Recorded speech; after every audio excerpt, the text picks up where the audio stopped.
வெளிநாடுகளுக்கு செல்வோர் எவற்றையெல்லாம் கவனத்தில் கொள்ள வேண்டும் என்பதை தமிழகம் மற்றும் புதுவை மாநிலங்களுக்கான வெளியுறவுத்துறை மண்டல அதிகாரி ஏஞ்சலின் பிரேமலதா பகிர்ந்து கொண்டார். பார்க்கலாம். வெளிநாடுகளுக்கு செல்பவர்கள் எப்போதும் பாஸ்போர்ட், விசா ஆகியவற்றை கண்டிப்பாக உடன் வைத்திருக்க வேண்டும். அவற்றின் நகலை எடுத்து வைத்துக் கொள்வதும் நல்லது என்று வெளியுறவுத்துறை அதிகாரிகள் அறிவுறுத்துகிறார்கள். வெளிநாடுகளுக்கு செல்லும் போது எந்த விசாவில் செல்கிறோம் என்பது பற்றி அறிந்திருக்க வேண்டும். சில மோசடி ஏஜென்ட்டுகள் படிப்பறிவு இல்லாதவர்களை சுற்றுலா விசாவில் அழைத்துச் சென்று வெளிநாடுகளில் வேலைக்காக விடும் சம்பவங்கள் அதிகம் நடப்பதாக கூறப்படுகிறது. ஏஜென்ட்டுகள் மூலம் வெளிநாடு செல்வோர் மிகவும் கவனமாக இருக்க வேண்டும் என்று அறிவுறுத்தப்படுகிறது.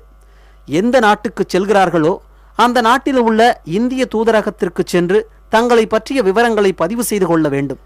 இப்படி விவரங்களை பதிவது கட்டாயமல்ல என்பதால் பெரும்பாலானவர்கள் இதை செய்வதில்லை என்று கூறப்படுகிறது. ஆனால் விவரங்களை பதிவு செய்வது நல்லது என்கிறார்கள் வெளியுறவுத்துறை அதிகாரிகள். வெளிநாடுகளுக்கு சென்று பிரச்சனையில் சிக்குபவர்கள் உடனடியாக இந்திய வெளியுறவுத்துறை இணையதளத்தில் தங்கள் புகாரை பதிவு செய்யலாம். இதன் மூலம் தூதரக அதிகாரிகள் தொடர்பு கொண்டு நடவடிக்கை எடுப்பார்கள்.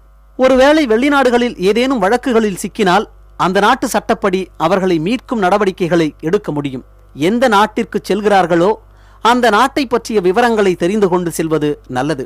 ஈராக், சிரியா போன்ற பிரச்சனைக்குரிய நாடுகளுக்கு செல்லும் முன் அங்குள்ள பாதுகாப்பு சூழல்களை தெரிந்து கொள்வது நல்லது.